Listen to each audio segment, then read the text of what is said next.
Alors ce matin, en tant que pasteur principal de cette église, déjà je voudrais encore une fois souhaiter la bienvenue à toutes les personnes qui nous visitent pour la première fois. Et bien entendu, bienvenue à chacun d'entre vous qui êtes là ce matin. Je souhaite aussi la bienvenue à ceux qui sont en ligne et qui nous suivent, quel que soit l'endroit. Je crois que du côté de la Lorraine, là-bas, il y en a quelques-uns. Je vous embrasse. Alors, j'aimerais vous partager un verset de la Bible qui a été écrit par l'apôtre Paul.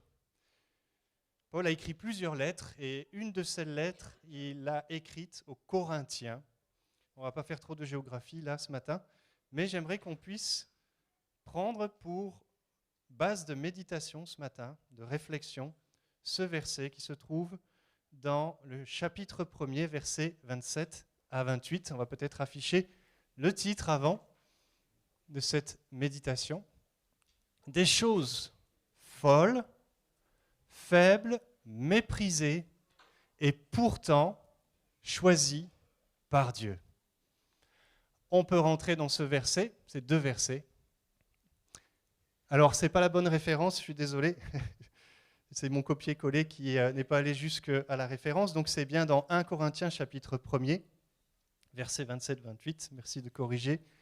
Mais Dieu a choisi les choses folles du monde pour couvrir de honte les sages. Et Dieu a choisi les choses faibles du monde pour couvrir de honte les fortes.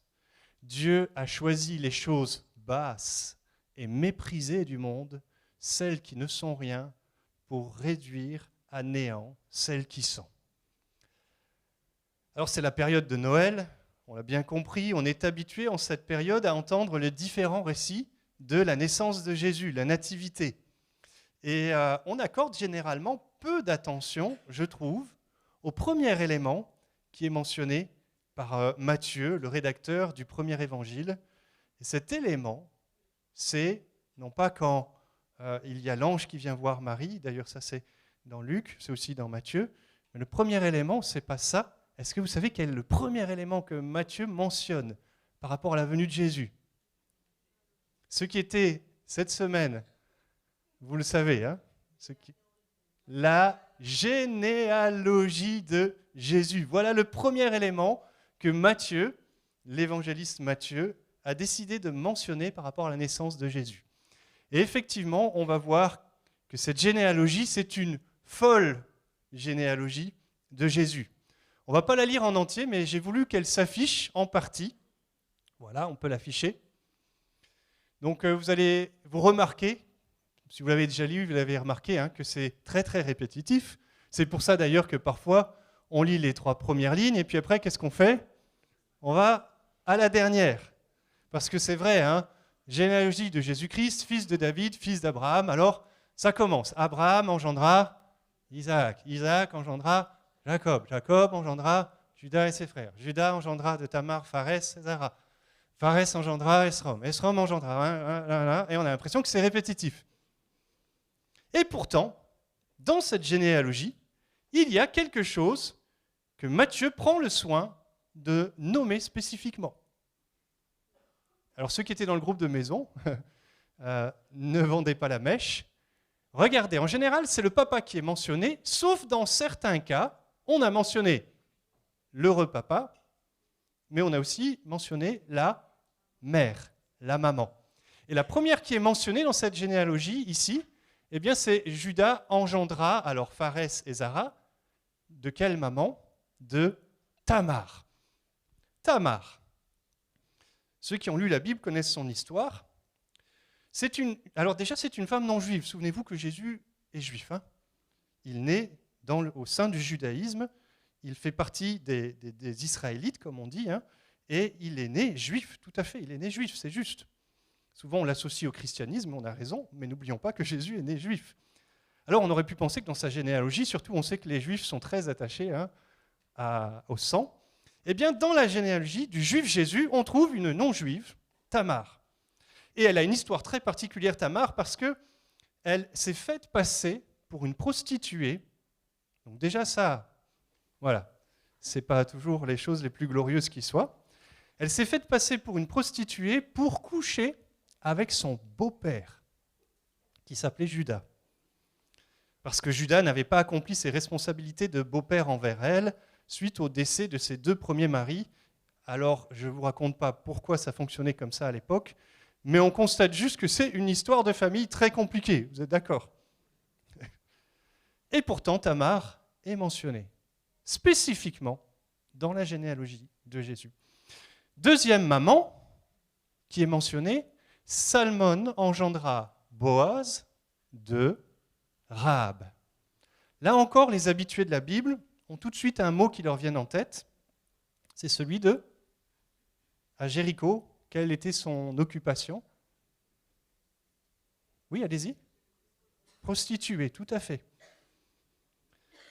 Et encore une fois, dans la généalogie de Jésus, une non-juive qui avait donc comme occupation d'être prostituée et qui a choisi de protéger les espions et qui fut épargnée pour sa coopération.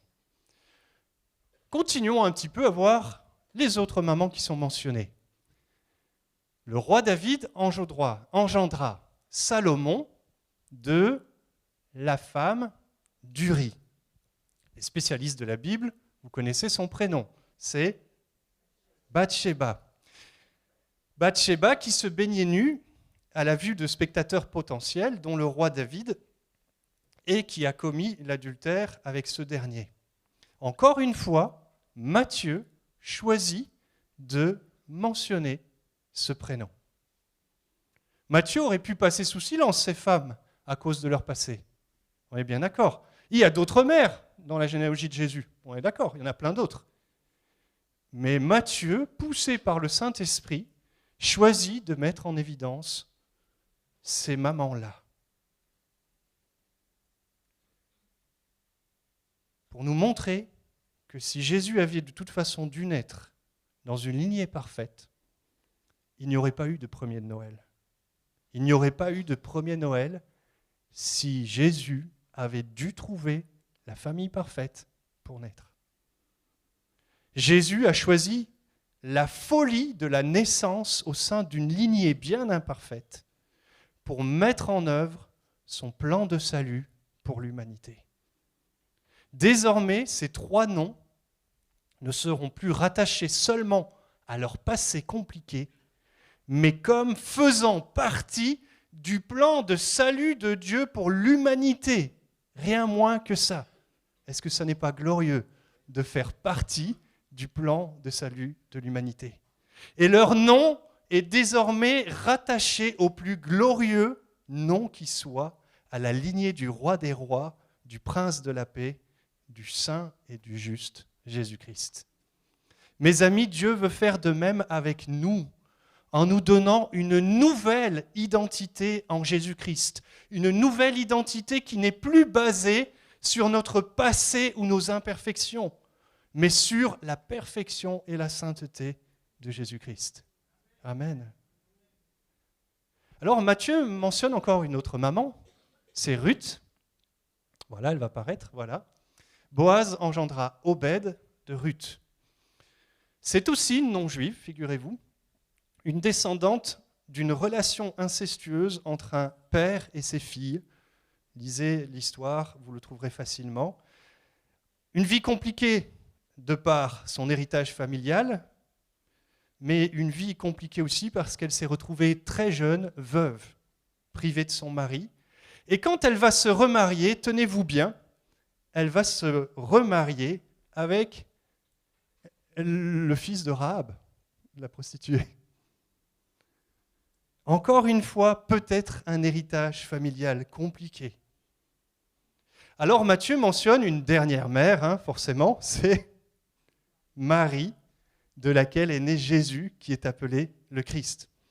Alors, oui, Marie, dans la Bible, n'est pas dépeinte pour avoir fait des actions aussi difficiles et compliquées que les femmes dont on vient de parler. Marie est louée pour ses vertus, mais Marie dit qu'elle avait besoin d'un sauveur. Et c'est peut-être ça qui fait la beauté de son exemple, c'est que même si elle n'a peut-être pas été prostituée, mais elle sait qu'elle a besoin d'être rachetée de ses fautes. Et elle attend, elle aussi, un sauveur. Alors sa situation est quand même folle aussi. Je vous renvoie au message du pasteur Jacques de la semaine passée. Mais pour ceux qui ne l'ont pas entendu, Marie, elle tombe enceinte avant le mariage. Alors aujourd'hui, bon, ça choque beaucoup moins, mais à l'époque, c'était fortement très très mal vu. Ça coûtait l'exclusion, voire même plus grave encore.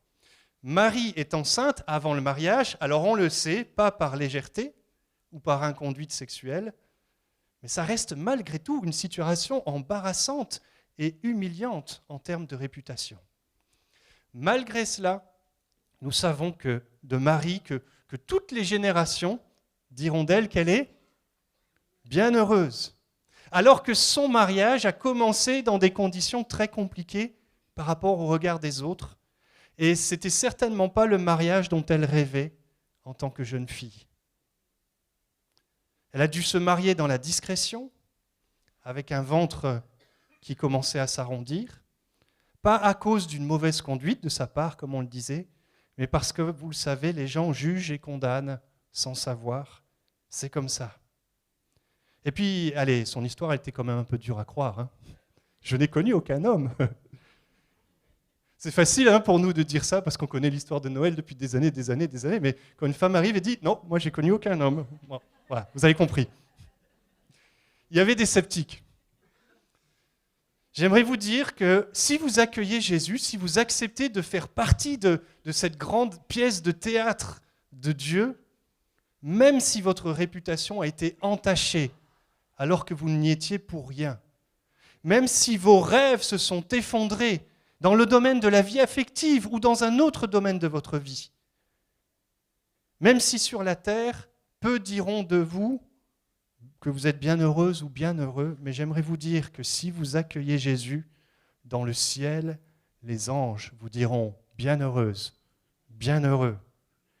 Si Jésus est de la partie, et si vous lui faites confiance, si vous continuez à lui faire confiance. Le plus important, est-ce que ce soit que les hommes disent que nous sommes bien heureux sur la terre? Si le ciel dit que je suis bien heureux, alors ça me va déjà bien. Amen.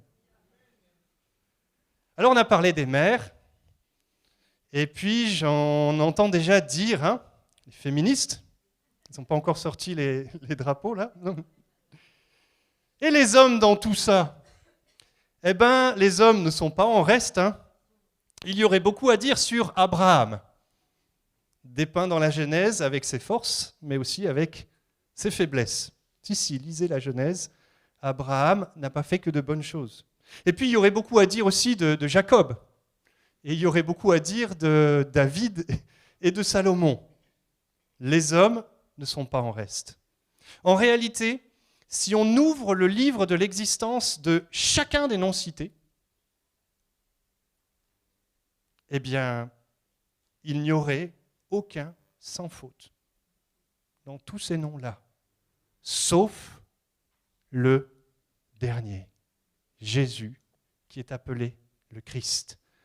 Et c'est toute la force de notre verset que je lisais au démarrage. Pas besoin d'avoir fait un sans faute pour rentrer dans cette lignée royale, pour être sauvé et porter du fruit pour Dieu, du bon fruit. Nous ne pouvions venir à Dieu. Alors Dieu a décidé de venir jusqu'à nous. Je répète, nous ne pouvions venir à Dieu. Parce que pour venir à lui, il faut être parfait. Et nous n'en sommes pas capables. Et il le savait. Et il a décidé, lui, de venir jusqu'à nous. Quel que soit votre passé, votre héritage familial, la réputation que vous avez héritée malgré vous à cause de l'injustice des hommes, ou peut-être la réputation que vous avez héritée à cause de vos mauvais choix. Que vos ancêtres soient juifs, non-juifs, croyants ou athées, la généalogie de Jésus nous enseigne qu'il veut et qu'il peut faire de chacun de nous des personnes associées à son nom, des héritiers du roi des rois et du Seigneur des seigneurs. Amen.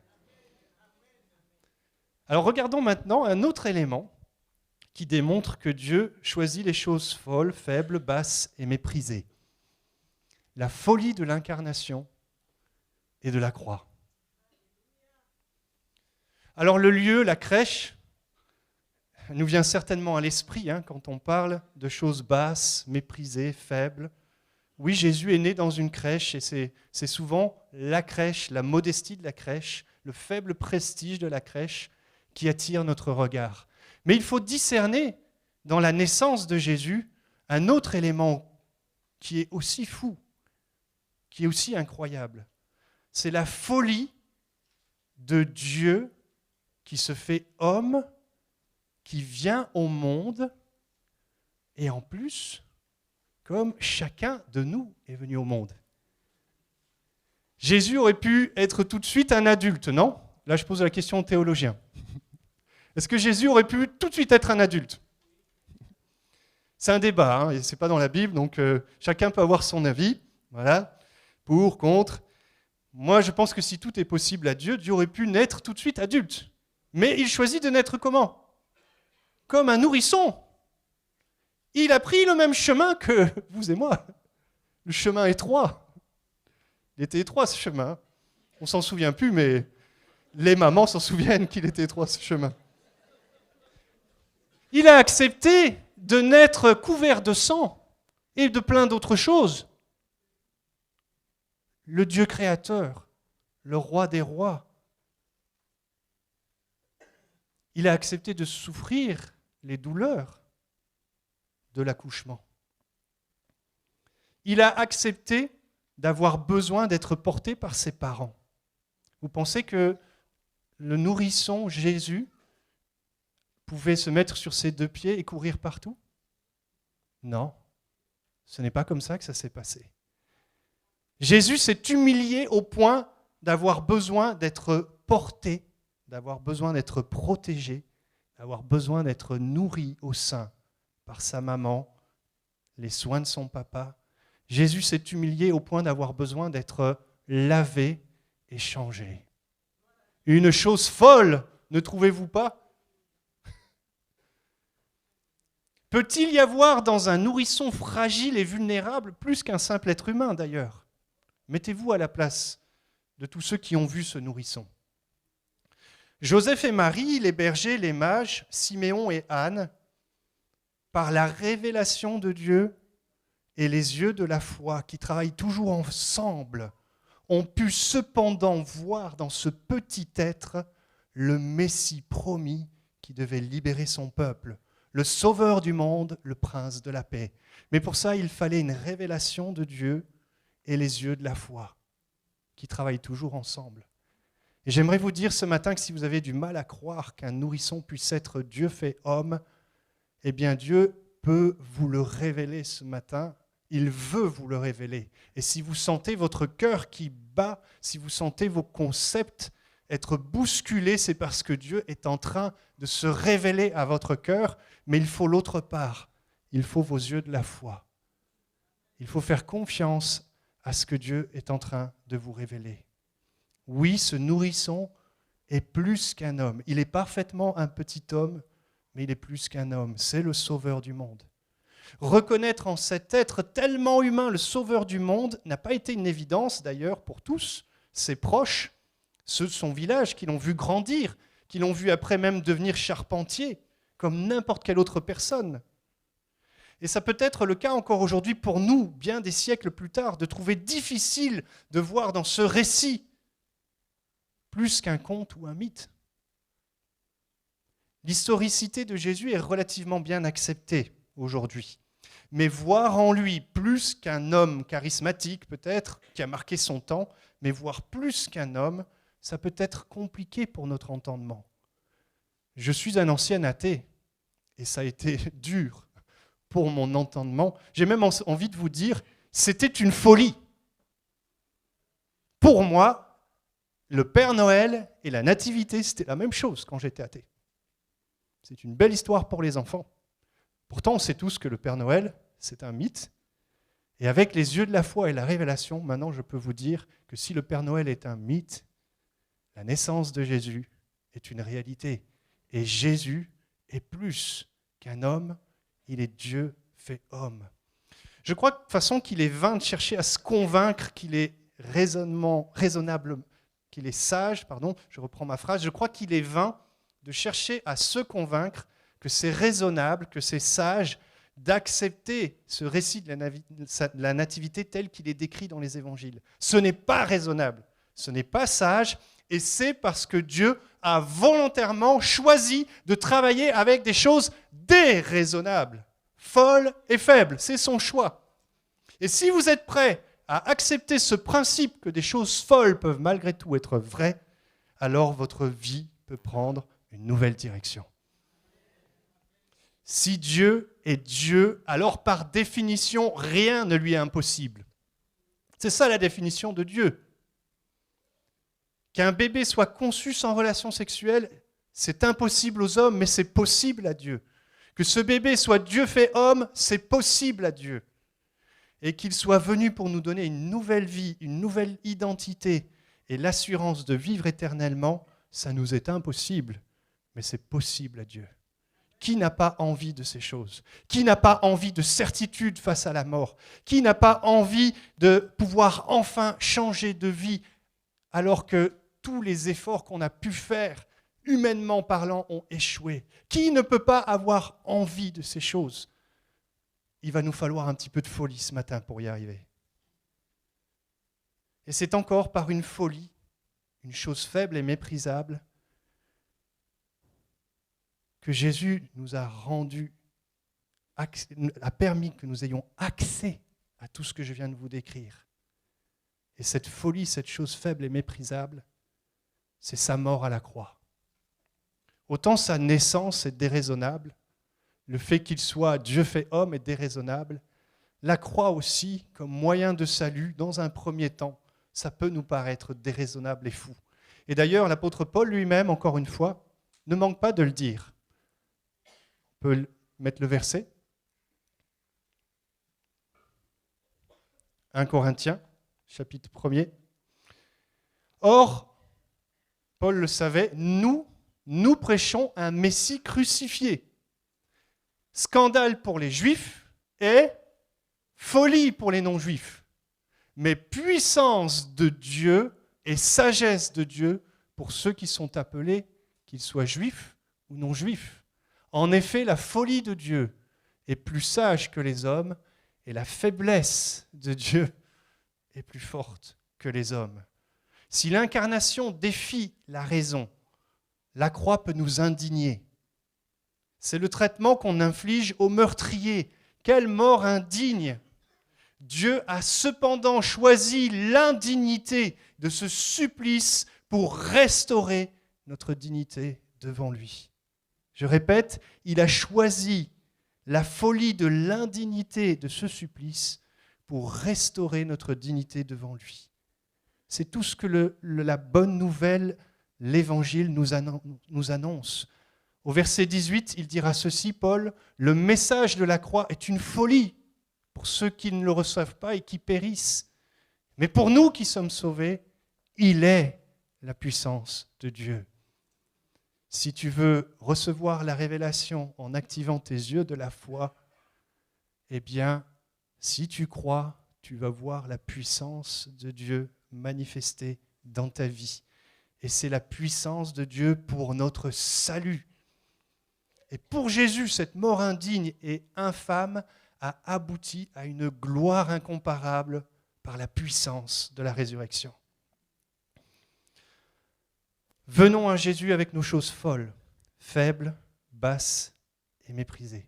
Je voudrais demander à Ornella si elle peut s'approcher, peut-être à l'équipe aussi de Answer Praise, de se préparer. Devant la sagesse de Dieu, nous sommes tous des fous et des insensés. Devant sa puissance, nous sommes tous faibles. Devant sa perfection, nous sommes tous imparfaits. Certains pensent qu'être exemplaire et parfait, c'est un préalable à la manifestation de Dieu, et j'aimerais tordre le cou à cette idée.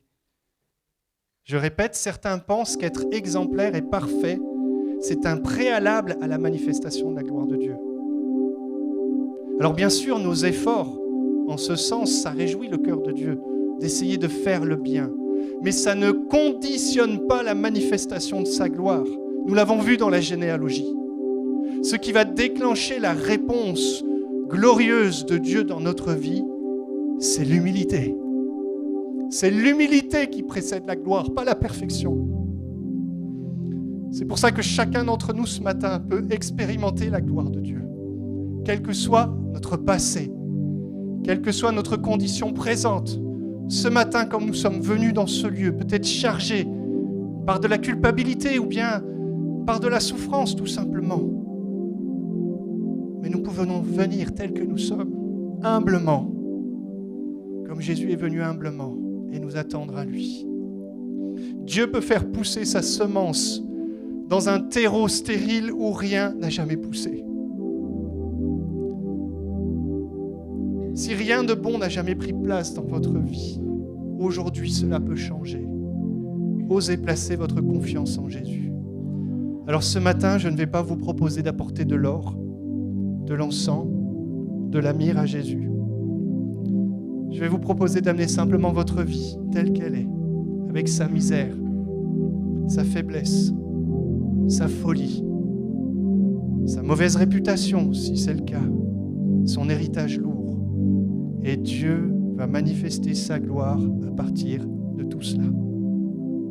La vie qu'il est venu nous donner est une vie où l'on n'est plus défini par son passé ou ses erreurs, mais où on est défini à travers celui qui est venu humblement naître dans une crèche, avec des ancêtres controversés, qui a vécu comme un simple homme, hors des palais, sans lieu où reposer sa tête, qui est mort comme un criminel, tout cela sans jamais pécher, et qui a connu la gloire de la résurrection, qui est désormais assis à la droite du Père, qui est désormais couronné d'honneur et de gloire.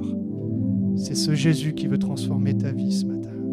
Le plus beau cadeau qu'un être humain peut avoir est prêt.